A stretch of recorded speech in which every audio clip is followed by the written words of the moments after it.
welcome to this Tuesday evening session. Today we are going to discuss on the topic of forgiveness. But before we do so, let's avail of this opportunity in sitting in meditation, quieting meditation, although listening, discussing, reflecting is as much of a meditation. Yet at the same time, there's another aspect of meditation called quieting meditation, where we settle our mind of the distracting thoughts, and through that we try to get a peek, get a glimpse, and if possible retain the basic purity that we have within us. So let's now sit in meditation posture with the back upright, finding oneself in a comfortable yet dignified posture where one brings out one's chest a little bit, so that kind of positions oneself in a way that's helpful right away to streamline our focus to a certain extent.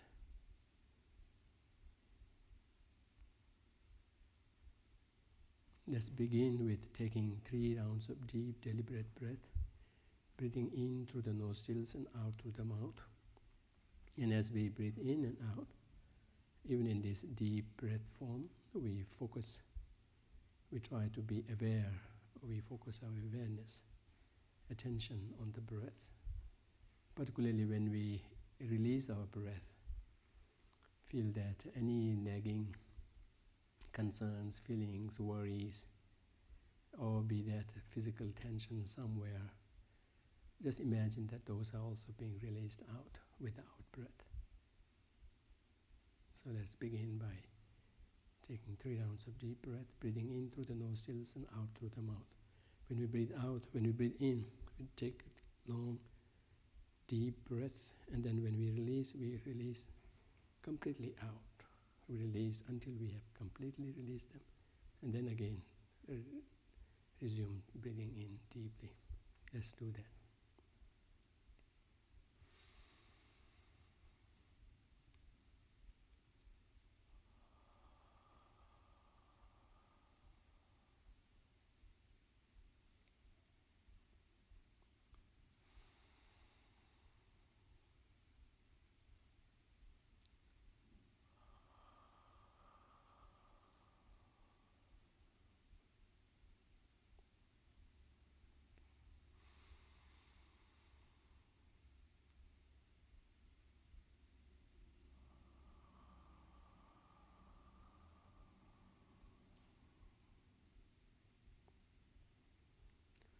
Now slowly, at your own pace, return back to the natural rhythm of breathing.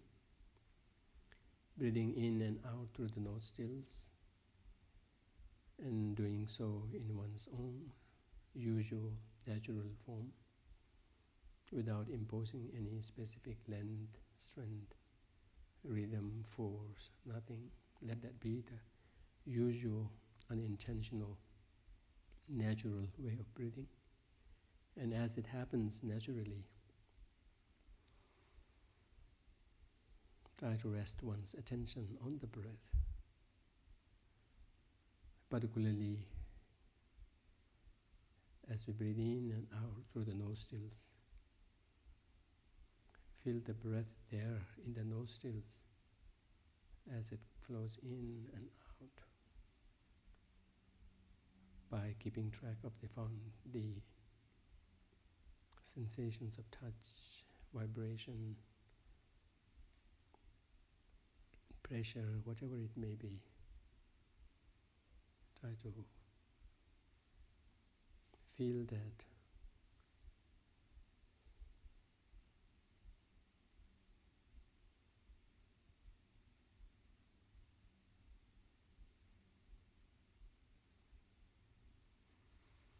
At this point, we will feel as though like moving with the breath, although just for that length of our nostrils, each time we breathe in and out, and trying to be fully aware of the breath, almost to the point of becoming the breath, or becoming one with the breath.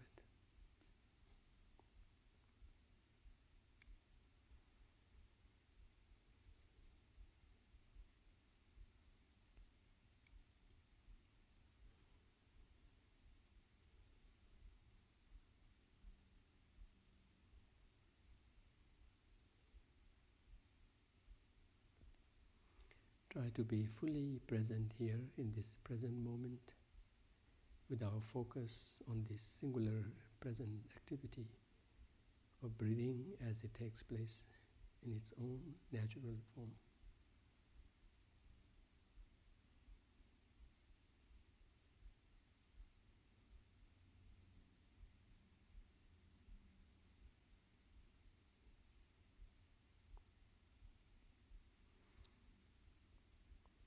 Try to stay with the breath,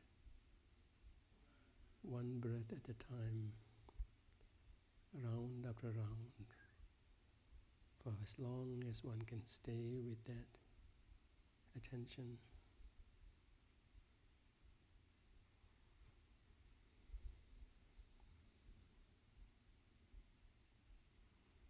As and when one finds oneself, one's attention having wandered off, just merely acknowledge that, graciously bring one's attention back to the breath, and once again start there in staying with the breath, almost like moving hand in hand with the breath within that length of our nostrils every time it comes in and goes out.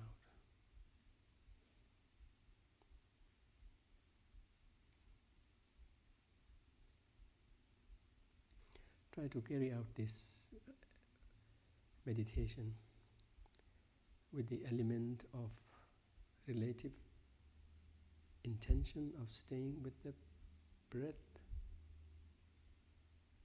infusing our mind with an element of enthusiasm or delight in doing this,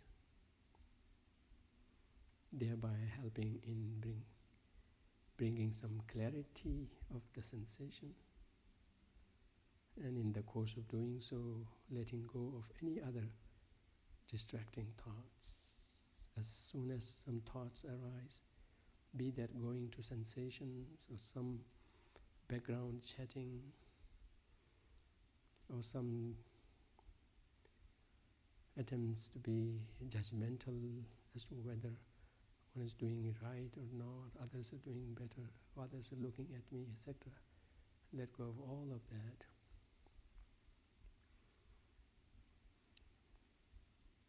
So infuse this meditation with a sense of purpose, delight in doing this, some sense of clarity or some sense of clear awareness, and supported by letting go of any distractions. Let's take deep, deliberate breath, one round of breath, and then resume meditating without my having to interfere. Let's take a deep breath.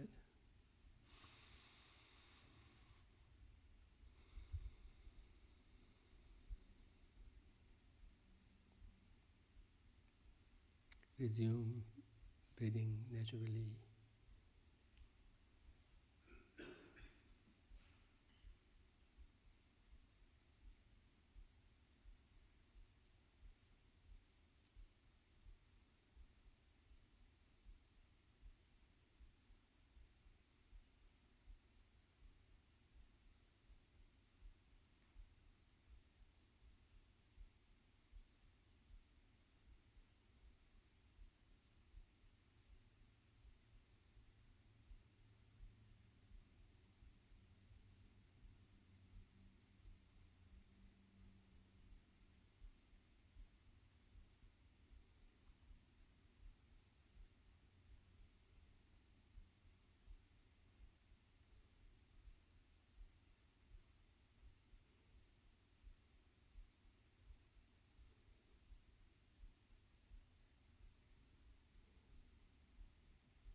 Don't let the mind drive you everywhere it wants. Rather be yourself in charge of directing the mind to where it needs to focus. And give it an easy job of just having to do nothing but go in hand in hand with the breath, and be aware of it. That too, just within that span of our nostrils,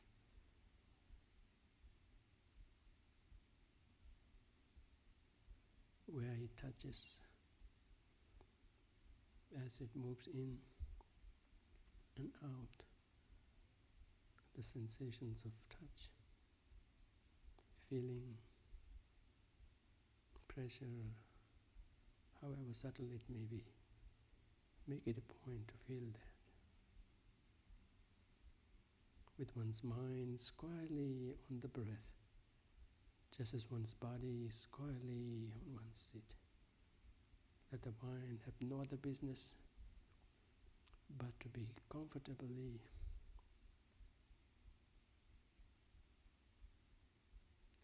with the breath.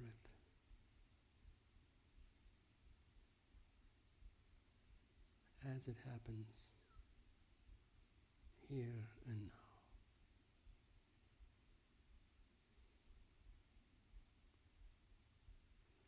Don't give in to any feeling of rush, hurry.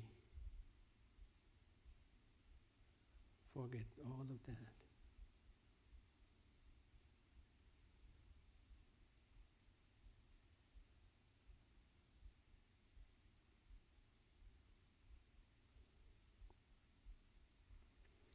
Let's now take another round of deep breath, breathing in and out through the nostrils.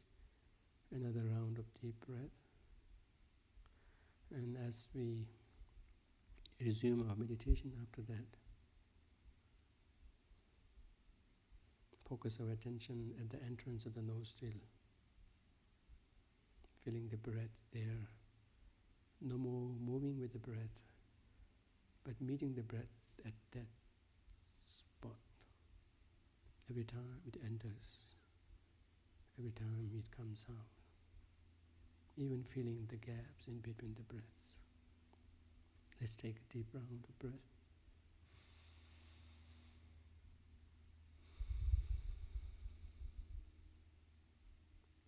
Maybe one more.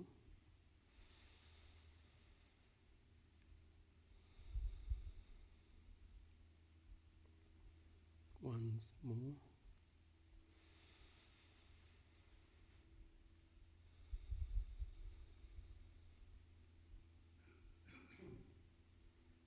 Now slowly, at one's own pace, make it a point to meet the breath at that spot, at the entrance of our nostrils. Every time it enters, every time it comes out, meet the breath there. We are no more traveling with the breath, but rather meeting there, even being aware of the gaps in between the breaths.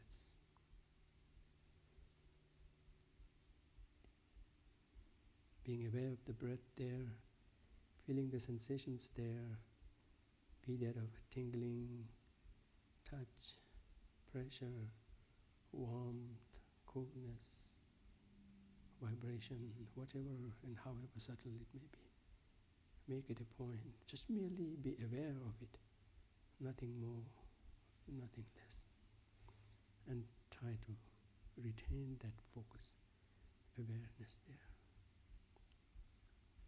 Again, infused with those elements of clarity, intensity, relative intense focus, enthusiasm, delight in doing that, and then letting go of any other distracting thoughts, bringing the mind back to that awareness and carrying on with that for as long as one can stay with that. Then resuming again once we find our mind having wandered off or lost any of those qualities.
Let's now take 3 rounds of deep breath, this time breathing in through the nostrils and out through the mouth.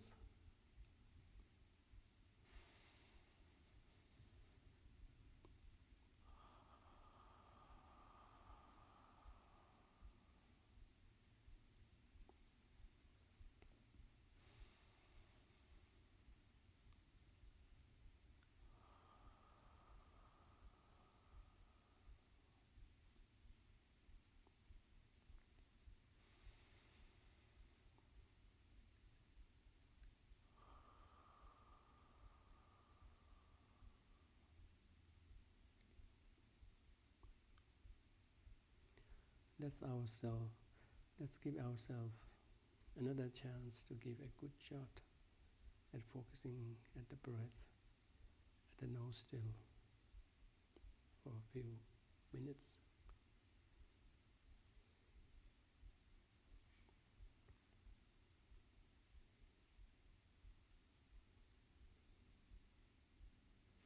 Not giving in to any background chatting, mental chatting, bringing the mind to the forefront and the wholeness of it being focused on the breath at that particular spot.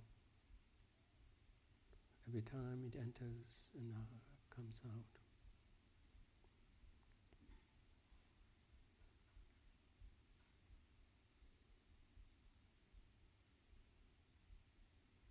The sensations will be there, they are definitely there, but they may be subtle, depending on how focused we are, and to some extent how sensitive our skin may be at that area. But definitely, with our improved focus, we definitely feel the sensations there. So make it a point to feel the sensations there every time the breath enters and comes out. And even the gaps in between, we keep track of those, being fully aware.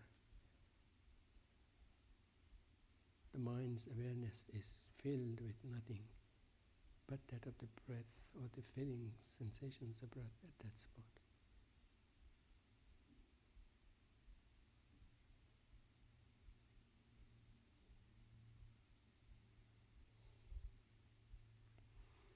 Okay, now slowly, taking one's own time, slowly come out of the meditation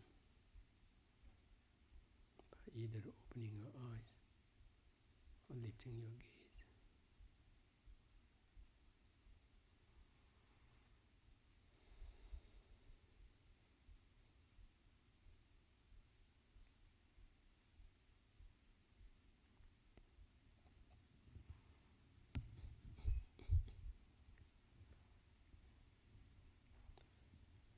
In these kind of meditations, the least thing one would like to find oneself, or one would want to find oneself doing, is feeling rushed. So let the mind be squarely on the breath as it is happening naturally. And when I say naturally, it could be different to different people, but still it will be natural to each of us. So that's how one has to keep track of what we mean by natural breathing. And then at that pace, if one let the mind also focus with nothing to focus on but that, and that too at its own natural flow, it will give us a sense of rest, sense of rest.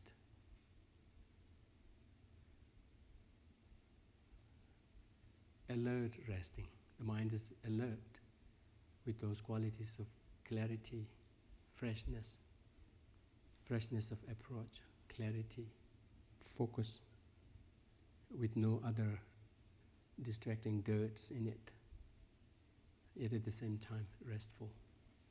Restful in the sense that it has gotten a vacation from all the frenzies that we make it be caught into. We're so smart in doing that. Even while we are resting, our body is resting, but we are so smart in making the mind kind of run even faster. With so many things going on, lots of background chattings that we allow ourselves to, and the mind is subject to just focusing on it. We have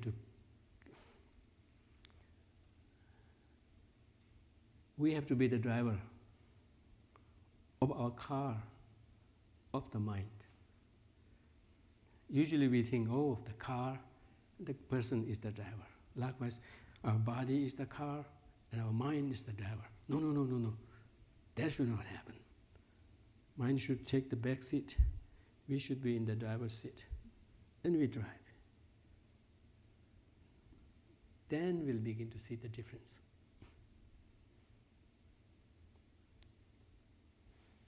You may remember early on when I came here, I quoted this analogy from scripture, and some of the people came up say, oh, they liked it, so let me repeat it.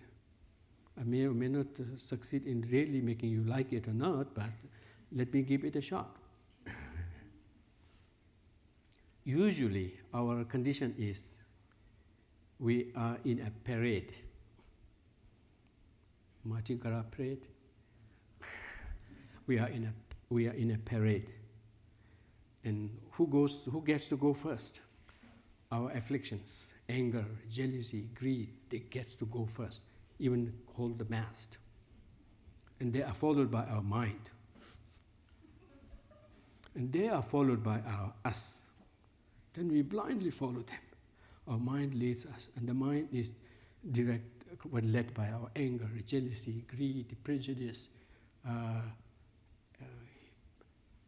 sense of grudge, etc., grievance, etc. That is followed by mind, and mind is followed by us. No, we have had enough of that. By now we should say, enough. I want to go first.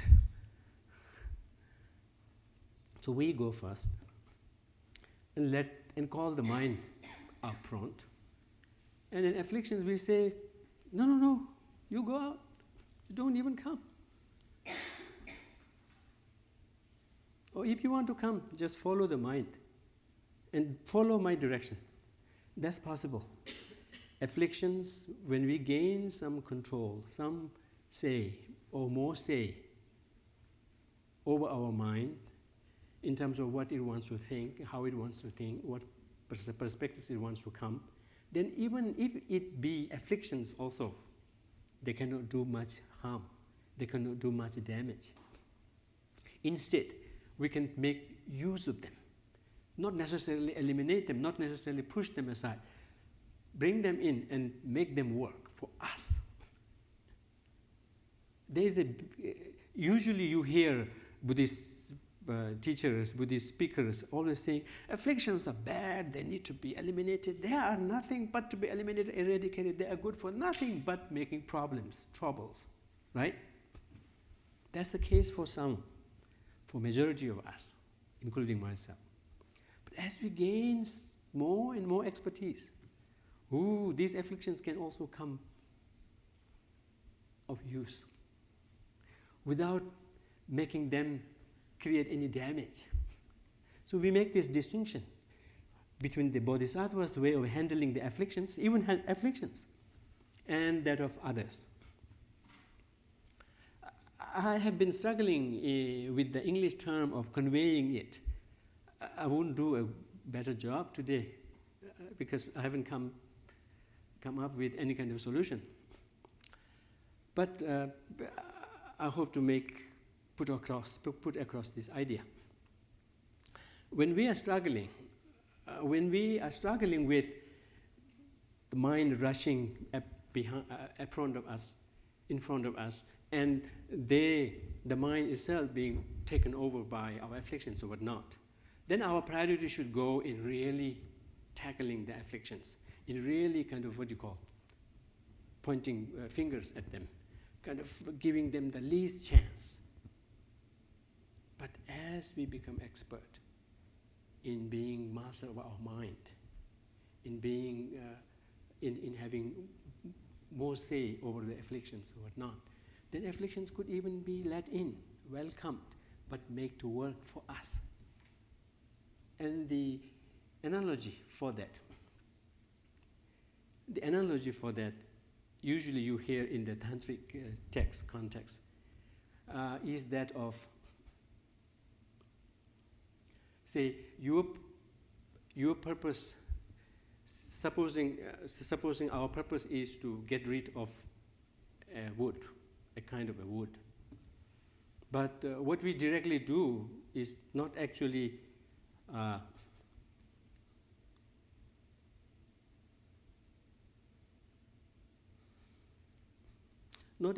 go about in cutting the wood ourselves. What we do is we rear some kind of a insect. And in the course of rearing the insect, what it does is it eats out the wood. And our purpose is done without having to direct our attention, our own efforts in cutting the wood. Just indirectly rearing the insect, or what's that, termite or whatever. Not that we would want to do this in actual life, but there's this analogy there. With putting this analogy aside, what I was putting across in terms of what prospect we would have in even utilizing the afflictions is that bodhisattvas of higher advanced stages, they do not have to be upfront. Is that upfront? Maybe. They do not have to be upfront with the afflictions. Oh, maybe I succeeded. They do not have to be upfront with the afflictions, because they would have now figured out a way to even utilize it, make use of it. Whereas in the case of the lesser practitioners, afflictions would be their eyesore. As soon as they see the sight, they cannot bear it. They have to go after it and kind of really get rid of it. They have to get really affront with the afflictions. That's because of one's weakness in handling them. Because one's fear, one has the fear that, oh, maybe I will not be able to handle it. It will easily take over me. But the bodhisattvas, with their continued practice, perfecting into some kind of a control over the afflictions, the sight of affliction is not an eyesore anymore. It could even be a welcome thing. With this confidence that no damages can be done, they are an added asset to be utilized into. That's why very often you hear these expressions in the higher practices of taking attachment into the path, taking hatred into the path. That's where hatred, attachment are no more capable of, inflicting harm as they used to. Instead, they have been overcome and they can be welcome to be utilized.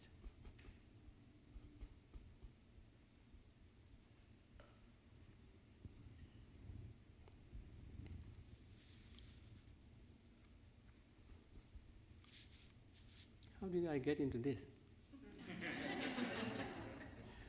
Can anyone give me a clue or cue? Any idea? Parade. Yeah, parade, okay. How do I connect with it? Okay, parade, then? Pardon? Yes, the driving thing. It all started from the meditation, where we have to take charge. We should not let the same old system to go. The same old system has always been mind ruling over us, afflictions ruling over mind. That cannot happen, even in meditation also. You see, we close our eyes and we are sitting in meditation and then give a free hand to the mind to kind of churn thoughts and whatever it does. Then our meditation will be ruined. We have to take charge, and it is possible. It is quite tricky when we say, we, apart from the mind and body, who are we? There's something to be given a thought. From a Buddhist perspective, I keep saying Buddhist perspective, I mean to say I'm not imposing this. I'm just proposing an alternative, saying, oh, this is a way of thinking. Just see how it fares. That's my way of doing it. So, from a Buddhist perspective, this is a very important thing. Very often, in a casual way, we will say, we are nothing but our mind and body. Apart from our mind and body, there's no we, no I. In a sense, it is true. Yet at the same time, it is also true that we are neither the body nor the mind. If we are neither the body nor the mind, then what are we? You could say collection, but even collection is not taken as a solution. When we say collection is the person, collection of the mind and body is the person, even that is problematic. So, long story cut short, what I mean to say is that yes, we can speak of I not as the mind, not as the body, yet at the same time not completely separated from the mind and body. I is a separate being. Separate, not in the separate being, but separate in the sense of neither being the mind nor being the body. So on that basis, we can speak of I taking charge over the body, of course, but over the mind also, over the afflictions also. When you allow for that, I am dependent on my body, I am dependent on my mind, yet I am neither my mind nor my body, then you could as well easily, with ease say, yes, the cup is neither the parts nor the collection. Unfortunately or fortunately or whatever it may be, cups don't or may have minds. They have. Now for now we say they don't have mind. So now considering, so there is no option to ask whether it is the mind or not. But it has sort of a body, it has sort of a physical structure, but every part of it is not a cup. Every part of it is not a cup.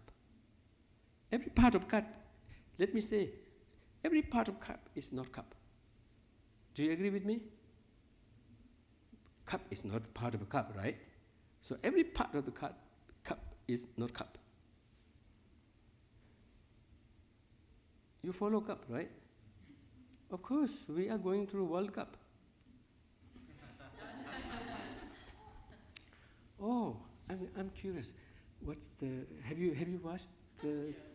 Who won? Belgium. Brazil. Ah, I see. What's the score? It's 2-1 Belgium. 2-1. Oh.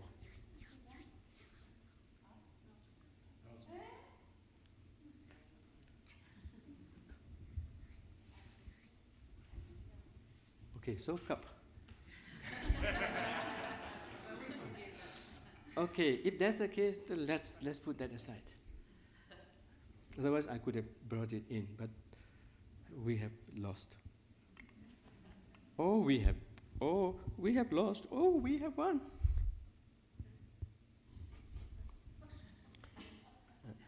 So I'll come to the topic. But basically, what I'm saying is that yes, it is possible for us to take charge over mind and body and afflictions. Although there wouldn't be I apart from mind and apart from the body, yet at the same time, I is neither identical with the mind nor identical with the body. From a Buddhist perspective, this is very important. This will lead to very, very important insight into our being, which would have not only a philosophical value, but would have a practical value of then utilizing it in dealing with our afflictions at a very fundamental, basic, important level. I will leave it there. But the main point I was trying to make, I was struggling to make, is that it is possible for us to be the driver with the mind sitting in the back seat. Or you could call the mind takes the form of the car, and we could be in that, driving it. Sometimes we do that, but very often we lose that control. We give in to our mind and our afflictions and say, yes, you drive. I sit in the back. Then so many problems happen. We wish something and something else happens because we were not in charge. Okay. So during meditation, that is very important. So that's where the part about setting the intention that yes, I'll make the mind focus on it. I make the mind focus on it. Not mind makes anything, but I make the mind sit on it. And that too, infuse it with an element of freshness, delight, value, etc. With that said, let's now return to tonight's topic, forgiveness. The very word forgiveness, it almost suggests like we are giving something to someone. And that we would rather be selective in either giving that or not. And as though there is something for us to lose when we give, when we forgive. That's the illusion about forgiveness. That's the myth about forgiveness. I forgive you. Nothing goes there. You receive something. When we say, I forgive you. Yes, I forgive you. You receive the healing within you, right? That person may or may not know what's happening. He may be busy in his own world, whatever. But you are the one who has been obstinate in really holding on to it, keeping to the grudge, to the grievance that you are suffering. It's almost like he's driving you crazy. That's the actuality. But let me first ask, how many of you know of the forgiveness challenge? Oh no, how come? What about World Cup? Okay, forgiveness challenge. This has been going on for over a month. That's so good. And that's what inspired me to this topic. I thought you would be all well versed in it, and I would have a hard time making my case through it. But now I'm free. I can just sleep. Yes, there is a global forgiveness challenge launched by Desmond Tutu and his daughter, Mufo. I may be pronouncing that word wrong or not. I don't know. That's how it is spelled. MPHO. This has been going on. The first thing you do when you go back, browse www.journey.forgiveness-challenge. Or if it is a little too hard, too much detail, just Google. Just Google forgiveness challenge. Please do that. Oh, that's such a treasure. And they are able to, it's an online program that they are making available for free by courtesy of so many supporters. And this is being launched in please be clear, this is not an advertisement stunt, okay? I do not gain anything from, pardon? Yeah, he is in South Africa, yes, but there's no agreement, nothing, okay? I'm not making a bid from this, okay? Be clear on this. Yes? He also co-wrote a book that's been recently released called Forgiveness. Yes. That's what I was going to say. Yeah, that's what I was going to say. Yeah, not sorry, that's good. You brought this up. Yes, there's a book by him called The Book of Forgiving. And the gist of that book is now being put out into this, what do you call, into this online program, 30 days, spanning 30 days, where there is a wonderful read-up on every topic for each day, plus there is a meditation, audio meditation, what do you call, audio meditation, pardon? Yeah, video, audio meditation video, how could it be? I'm just joking. Yeah, it is an audio video combined kind of piece there for most of the programs, Each may take not more than 15 minutes. I took that. I can understand why not many of you are aware of it, because I myself stumbled on it accidentally. I was browsing Emory website, which I often do, partly due to work, but partly because that's the way I get to my email, official email. So I take a time in see what the news are there. That's where they have announced this book. But this program online is free. The book is not. But at the same time, they make it very clear that one doesn't need to buy the book. What do you do? Pardon? What do you do? Forgiveness. Yes, they are dealing with this topic in a very secular, universal way, without bringing in any religion. And they have done a wonderful job in really, what do you call? In really teasing out, abstracting the elements and making it very clear.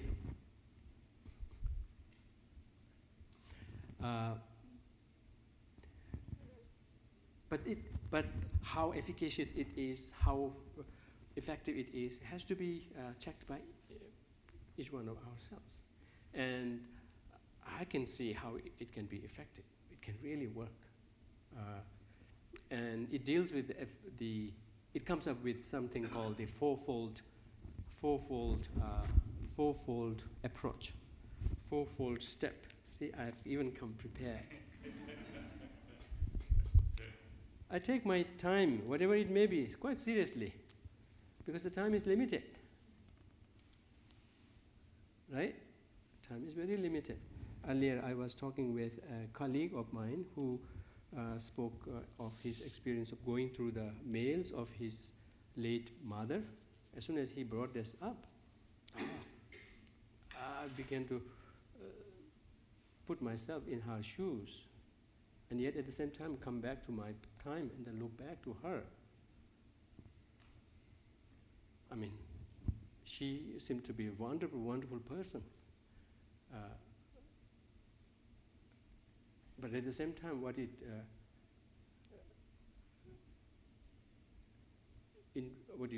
evoked in me was that was the assurance that every moment we have, that our time is limited, that every moment we have to make sure we use it judiciously. And judiciously would not be using it selfishly, judiciously would not be using it economically necessarily, but judiciously in just whatever we do, touched by sense of warmthness, connection, care, love, at the very least, no harm.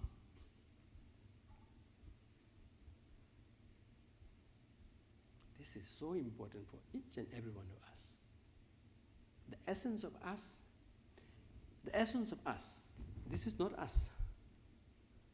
The essence of us is the essence of feeling, the essence of a sense of self that may or may not outlast our bodily death. Nobody knows. There are many evidences for it. Yet at the same time, there are many cases people make against it. But in any case, our essence is that sense of self, that sense of feeling. There, all it matters is not how much money we have, how much name we have, how much exploits we have done, but how we have fared every moment of our life, either with love, compassion, whatnot. Because with that repeated doing, that would have gathered, that would have amassed in that essence of us. That's what we carry everywhere. Even if there is an aftermath, we have to carry that, not the rest. If there is not, then we are not there. If we are somewhere, then that's there. And that's where what we do, how we do, matters. So, I was joking, but at the same time, every time I have to speak, whatnot, I have nothing to lose in coming up with notes, nothing. Nothing to lose. If at all, something to gain, to remember, to do something. But yes, so with that, he comes up with, what he does is, what I will do in the course of presenting this is presenting how he presents it, and also comparing it with the Buddhist perspective to the best I could within this limited time. What he does is he deals with forgiveness in three ways. Forgiving someone who may have hurt you, who may have given you hard time, who may have harmed you, inflicted harm on you, forgiving that. That's one. Another is seeking forgiveness for our own wrongdoings, for our own faults. The third is seeking forgiveness from us for ourselves, for our own lapses. Be that our daily activities, be that our conduct in society, be that our conduct with ourselves in individual private places, be that our attitude towards others, be that our, carelessness, whatever. There are so many cases of ourselves needing to seek forgiveness from ourselves. So they deal with forgiveness in such a detailed way. And for each of them, they propose fourfold approach. Fourfold. Say, in the case of giving forgiveness, in the case of giving forgiveness, where you need to give forgiveness in return for some harm that you have suffered, they propose the first step as telling the story. You need to relieve yourself of that harm, of that nagging sense of humiliation, of that nagging sense of victimhood, whatever. For that, you need to relieve yourself by telling the story. By telling the story in its very raw, actual, at least actual to you form, to someone that you feel comfortable. Not necessarily to the person who has harmed you, but to anyone who you feel comfortable, you feel fit to share. You need to ease yourself with that. That's the first step. The second was, and at that stage you do not explain what your subjective experiences were. You present as though you are objective perspectives, objective observations.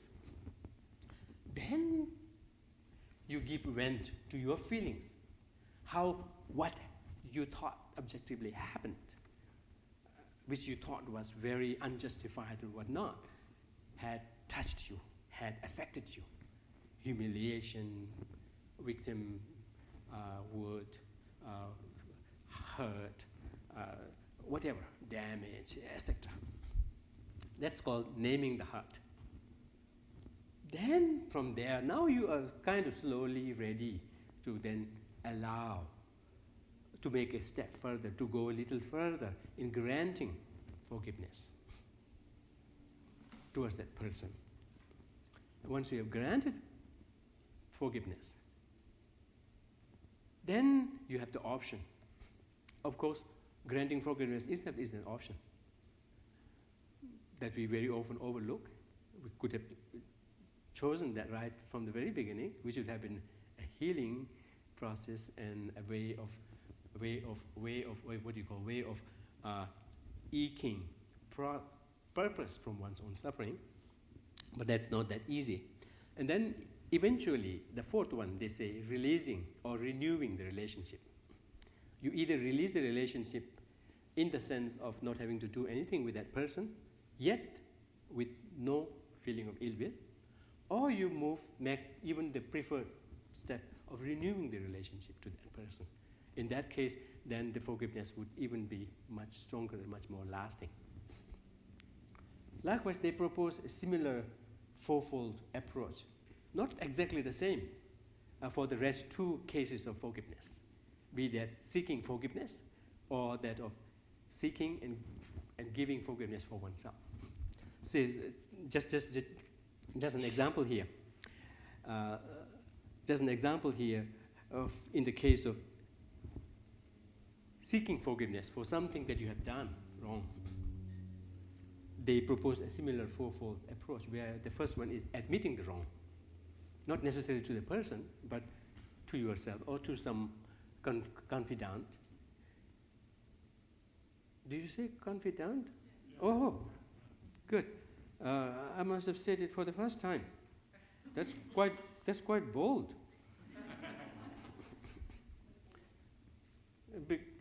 Yeah. Admitting the wrong, then apologizing, seeking apology. Then asking for forgiveness. The last one is making amends. Making amends.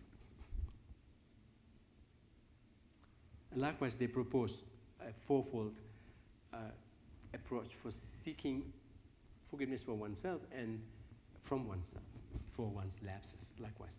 But that step is, at least I didn't find it as clear. Anyhow, very important thing. They also bring it out, and in the scriptures also it makes it very clear. When we speak of forgiveness, it's interesting. In the English literature, you say forgiveness. It is very. It is an idea, concept, an activity of its own. But from a Buddhist perspective, at least within our culture, the way languages work, whatnot, maybe it has to do with that. It doesn't work quite the same. If we were to make forgiveness into these three, it would be hard time, difficult for us. We don't have much time to go into detail in that, but how I would. But yeah, let's go to the gist here. Regarding forgiveness, as I said earlier, we kind of think that we are not forgiving, and that reluctant, refusing to forgive is something for our own good. Because we have this perception that maybe by forgiving something, we are benefiting someone. We are letting the other person off the hook. It's like, I got you. it's like a hook. You say, I got you, right? Now I'm not going to forgive you. If in reality that really got him, then you have a point. The kind of hurt you have, the kind of hang you have, maybe not. The kind of hurt, the kind of grudge you have, through which you think that you are holding the person, doesn't get to that person. The person may or may not be aware of it at all. Or in some cases, every time you project your grudge towards this person by your side, he or she may be having a wonderful time. Saying, I hold the remote in me. Every moment of me is making that person terrible. Right? So I have the remote in me, and he would or she would deliberately do like this, or do like this, or speak something, or feel, pretend like having a wonderful time, and that person, because of his having hooked him, at least in his or her perspective, is suffering. This is something very important we need to understand. But there are reasons for us to be reluctant in forgiving, because there are many myths attached with it. Myths, misperceptions attached with it. Like earlier we thought, when we forgive, we are letting the other person, the offender, off the hook.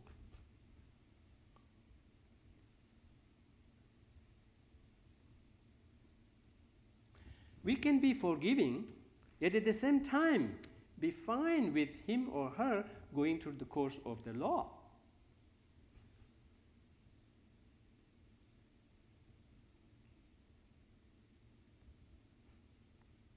If we want to. Sometimes we think that, forgiving prevents justice. And what's our idea of justice? Eye for an eye. And what is the other thing? Eye for an eye? Tooth for a tooth. Arm for an arm? Leg for a leg. Head for a head. Cup for a cup. Tea for a tea. The list goes on. That's our idea of justice. First of all, we need to correct it. What good is there?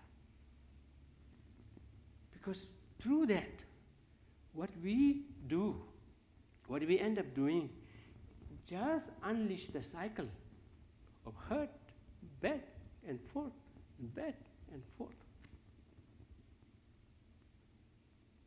On the other hand, if we have a better idea of justice, we can as well pursue that by forgiving that person, by letting oneself off the hook. It's not the other person who gets the hook. When you say, I got you, it's you who got yourself.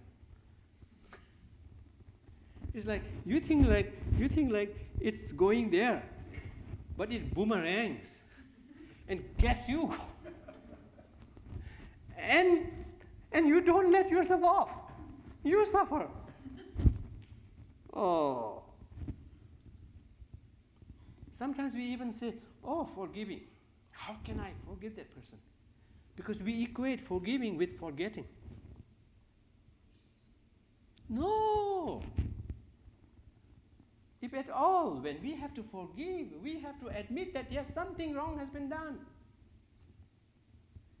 And then after forgiving, we do not require to forget that.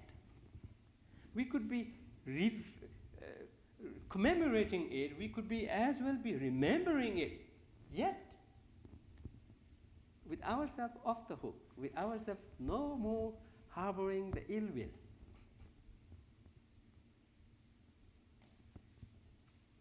That can be brought up, discussed, deliberated on, and looked at from so many different angles, studied and made good use of for the posterity to kind of learn something and grow something. And if we do that with forgiveness within our spirit, that work can be even done much more well, much more better. So that's one of the myths associated with it. That's how we are reluctant. We do not give any thought. We are giving the mind be in charge, and the mind is what do you call?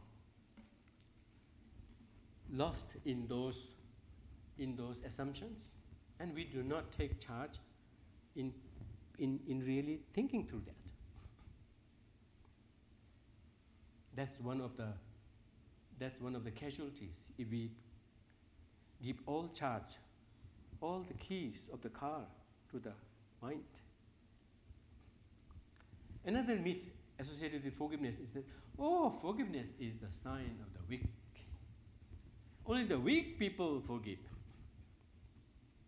In some cases it's the case, because for them there's no option but to forgive. Because there's no way they can make their case or whatever. But no, even in the case of weak people, if they can really forgive in the true sense of the word, that's a great achievement. That's a great relief. That's a great healing for themselves. They are saving themselves from a protracted suffering. And usually, forgiveness comes from strong people. When I think of this, just as they have pointed out in their book, and they also call us readers and subscribers to kind of come up with our own list of who their heroes are in terms of forgiveness, they come up with Nelson Mandela. I mean, he did have some problematic history beforehand. He was quite violent and even made into the list of terrorists, whatnot. But he didn't remain like that. He changed. He forgave. He was the first and front in proposing reconciliation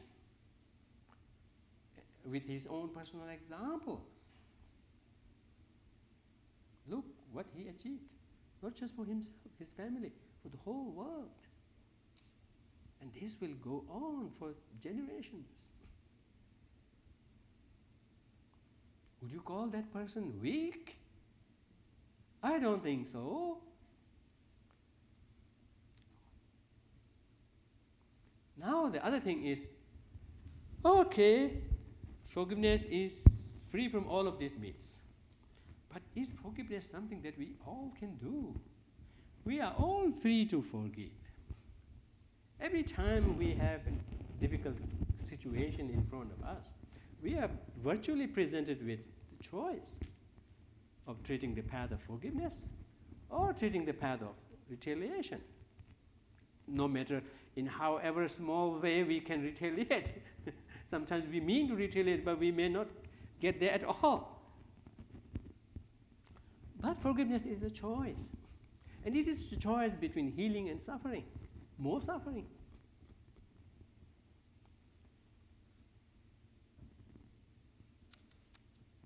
Now one may ask, how do we forgive? How is it possible? In what ways can we build our sense of forgiveness? We have to build our sense of forgiveness and has to repeatedly do it again and again and again and again, like in the case of training in love, compassion, and whatnot. They have to be practiced again and again and again, so that we eventually take on those qualities within ourselves and we become them. That's when the magic will happen. You become loving person, caring person, compassionate person, forgiving person. Then the world would change for you. You will be looking through the world through a very different lens. A window of, you say Pandora box, right? Pandora box for good. Something that you open, goodness endlessly comes up. You open a magic window, and through which you see goodness. Even in the sufferings, in the hurts, in the wrongdoings of others, you begin to see goodness, or you begin to at least eke out purpose out of that. And even when you see people doing harm, you'll be able to, or we will be able to, differentiate between the person and the harm. We will be smart enough to not mingle them together, to not blend them together, to not, make out an identity out of that wrong. Rather, we will be able to isolate that as one event among so many events of goodnesses also by that same person. That's the magic when sense of forgiveness comes. The lens widens. So many megapixels get added. The resolution is much sharper. And the spectrum is wider.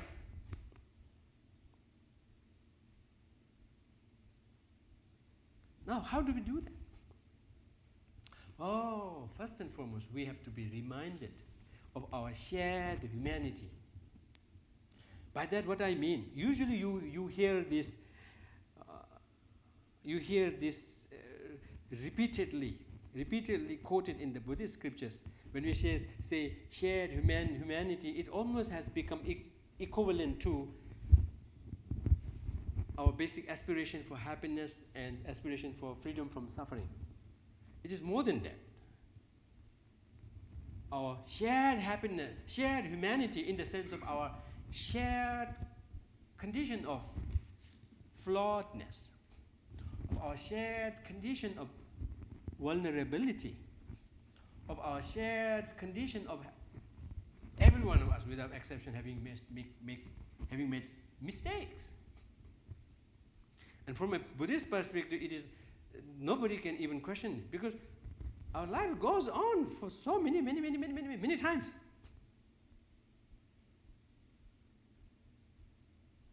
We may say, oh, I don't remember. Do we remember where we went a week ago? Do we even remember when we were born? That for sure nobody remembers. I don't remember my date of birth. Actually, date of birth is very interesting. Date of birth, when you contract it, it becomes D-O-B, Dop. Dop in Tibetan colloquial Tibetan language means pretension. It's when you are born, you begin pretension. Your actual date of birth is when you, well, it will depend. Some say at the time of conception, some say at the time of gastrulation, some say at the time of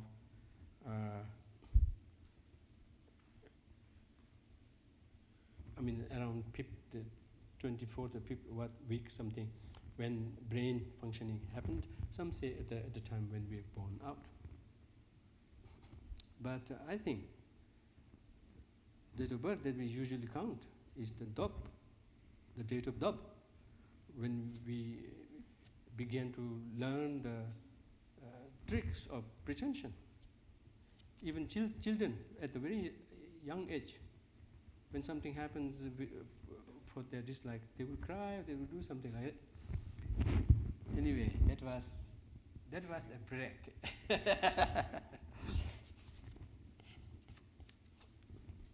So, it's not necessary for us to remember everything that we have to make case for. But anyway, so shared humanity on those bases. And then who knows? Lots of things are going on.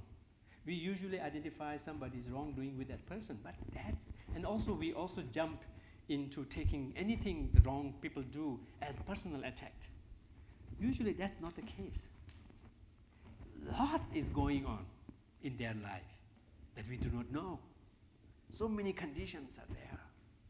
At the very least, it's failing to, not all of us do a good job in really taking charge, in taking the driver's seat.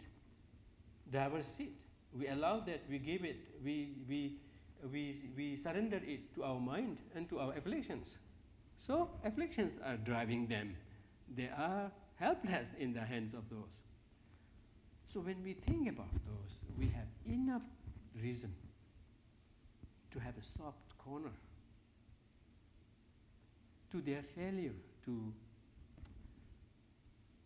maintain the standard. This is not to be mistaken as to saying that forgiveness involves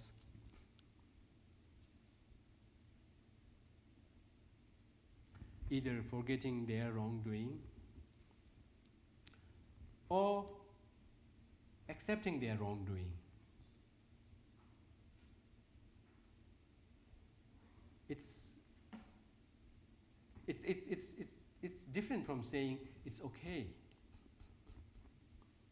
It is not okay. Something needs to be worked on.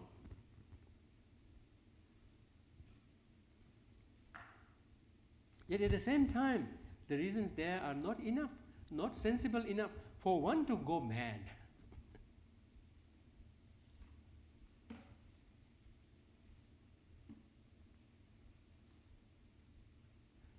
So that's the general idea about forgiveness. But from a Buddhist perspective, when I look at it, among those three forgivenesses, the one about seeking forgiveness is tied with our practice of purification. You seek forgiveness because you have done something wrong, and what they have come up is very similar. Eventually, it's the amendment. You make amends. And then you also resolve not to engage in them again. But first and foremost, you admit.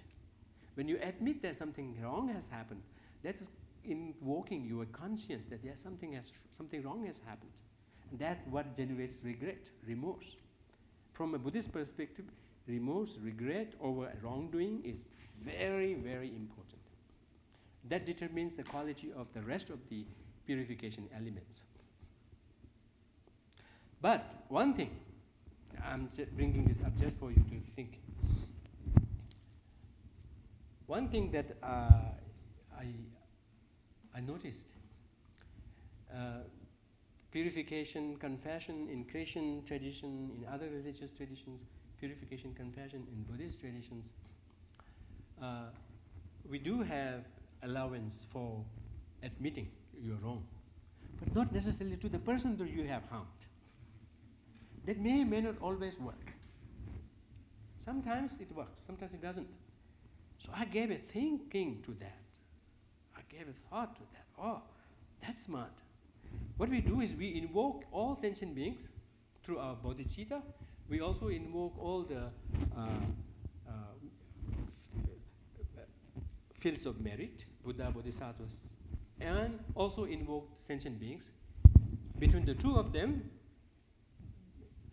it exhausts the list of sentient beings. It exhausts the list of beings. There are no other beings who are neither sentient beings, ordinary sentient beings, nor the class of advanced practitioners. So we invoke these practices and make that for a subject, for a field, to whom you admit them, but not necessarily to the person himself or herself. So sometimes we have to allow for that, I think. Although they propose that yes, you, if possible. No. They do not propose. They do not recommend. They do make it a preference, but not necessarily the suggested way. But at least admit that to someone whom you confide to begin with. If at all you are prepared to admit that to someone whom you have offended, then kind of do a trial. Do a trial in front of someone that you confide, so that you do not you do not again mess up things. But that's an option. But yeah, so even there also they do not say that it's necessary, nor it is the case in the scriptures also. Yeah, but basically what I see is forgiveness is, again, we call it forgiveness. But when we are hurt and we have difficulty forgiving, what we are holding on to is we are holding on to anger, we are holding on to hatred, we are holding on to the humiliation. So the same practice comes of letting go of your anger. Don't let anger get hold of you. Because anger is not pleasurable. Anger is not fun. It stings. It pierces. So do many of the afflictions: jealousy, greed, extreme attachment, etc. They have a quality of debilitating your they have a quality of debilitating your smart keys. Your mobile no more becomes smart mobile when you are angry. Yeah, you use it and you would sound totally stupid when you are angry, right? So it gets your smart key within you. It's debilitating. It's blinding. It's so discriminating. So forgiveness basically comes to letting go. Letting go of hatred, letting go of anger, letting go of our grudge. And that's for our own good. Because so long as we fail in letting go, we ourselves are imprisoned by our own self-imposed mechanism, sophisticated mechanism of prison.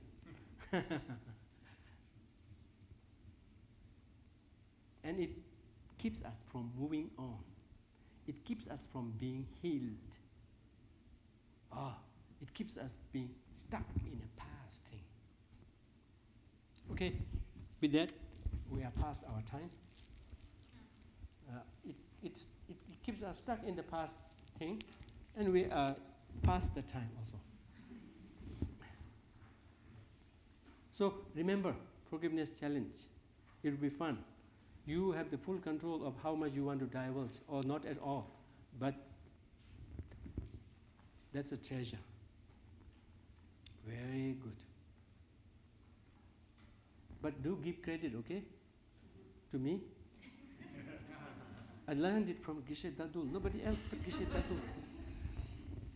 Every credit earns $1. Okay, with this we'll end here.